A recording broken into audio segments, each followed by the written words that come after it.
time has finally come. It is the first day of school. Woo! Let's do this.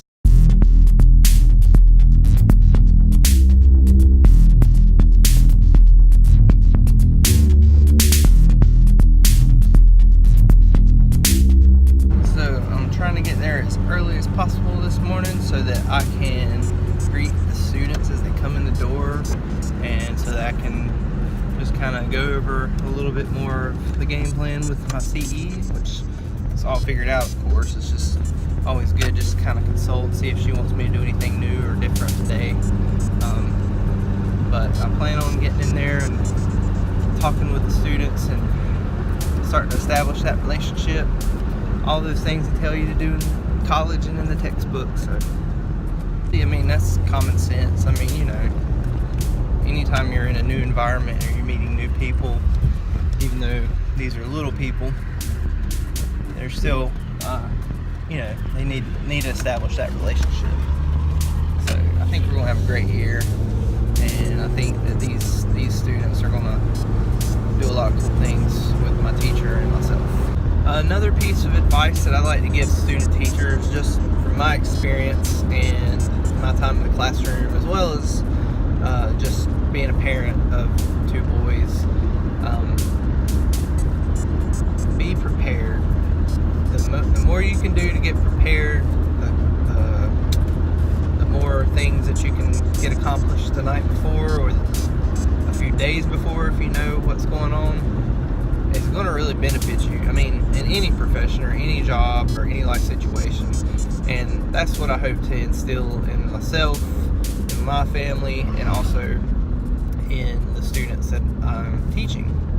So it is most important for them to understand the more responsible, the more organized they are, the easier it's going to be for them, the better it's going to be for them.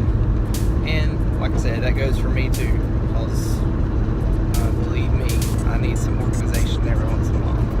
And the other thing for student teachers that I would like to impart into the world is, don't be afraid to get your hands dirty. Don't be nervous. I mean, this is going to be your profession, so don't feel like you're shy on the first day or any day that you're in the classroom. You know, learn how to develop that teacher voice, as my professors always say. Learn how to develop that teacher stare, teacher glare, so that, not to intimidate students, but just so that they know that you're in charge and that you care about them and you want the best for them.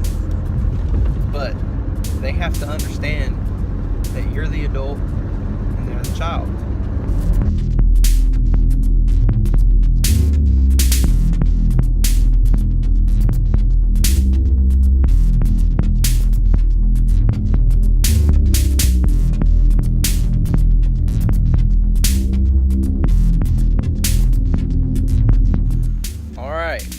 First day is finished.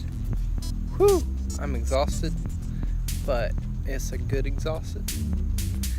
I learned a lot about opening day of teaching. Procedure is everything, and we hit the ground running today. It's good though. Got to do some read aloud. I was able to do some brain teasers with both groups, well, with one group.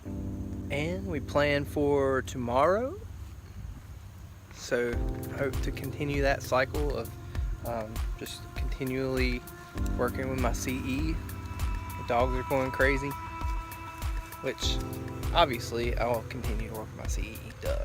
But also knowing exactly what she wants out of me and getting feedback and seeing what I can do to make everything I do the best it can possibly be. Well, we've made it to Wednesday. Kids are starting to get settled in. Teachers are starting to get settled in. Meetings are starting to happen. A lot of meetings are starting to happen. They weren't kidding about the meetings. Today we continue what we began yesterday with science inquiry, and they're learning or reviewing the scientific method. They'll be taking boxes with items in them and as a group trying to figure out what's in the box. It should be a good time. So everyone have a happy Wednesday, and it's almost Friday. Just like this is easy. We think it's What makes you think that it might be that? Because it sounds like. So what sense are you using? It's money. It's money. I want some money. All right, Brandon. So, how are we deciding? What are we writing down? What are you observing? Well, I Check said the it box, shook pick it up.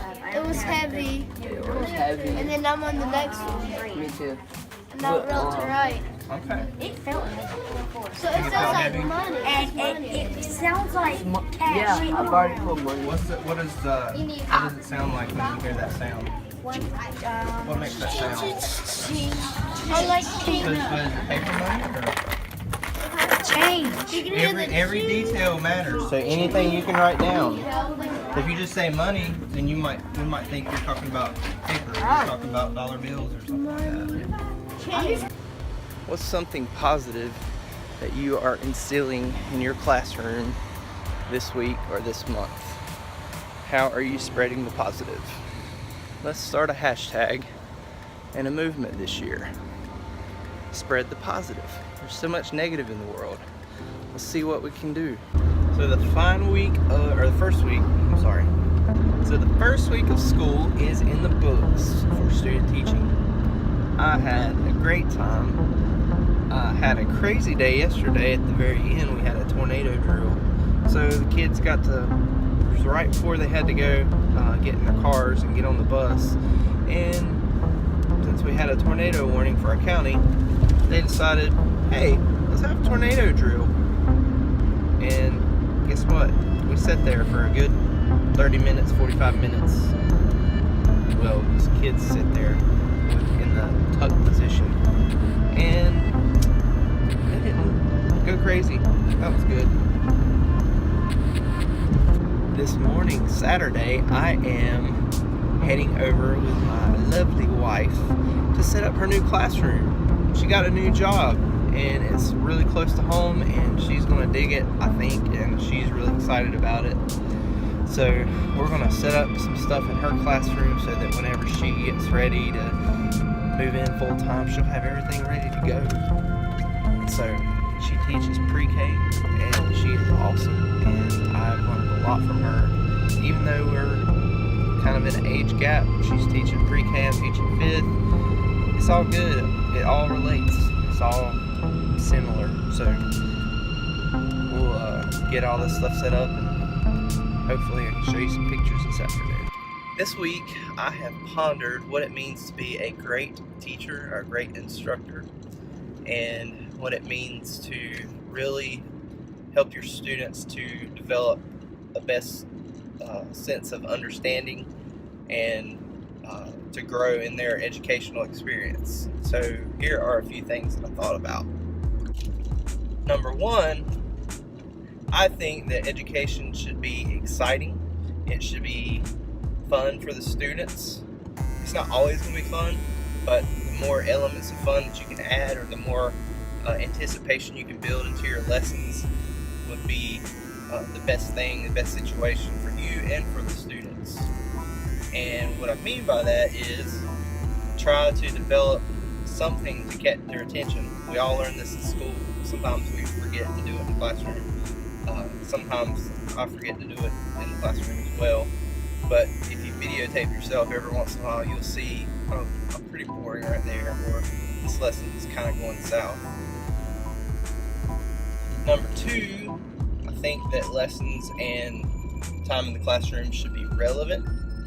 So if the students are not connected in some way to what you're teaching, it's going to be kind of hard for them to really pay attention and enjoy what they're doing.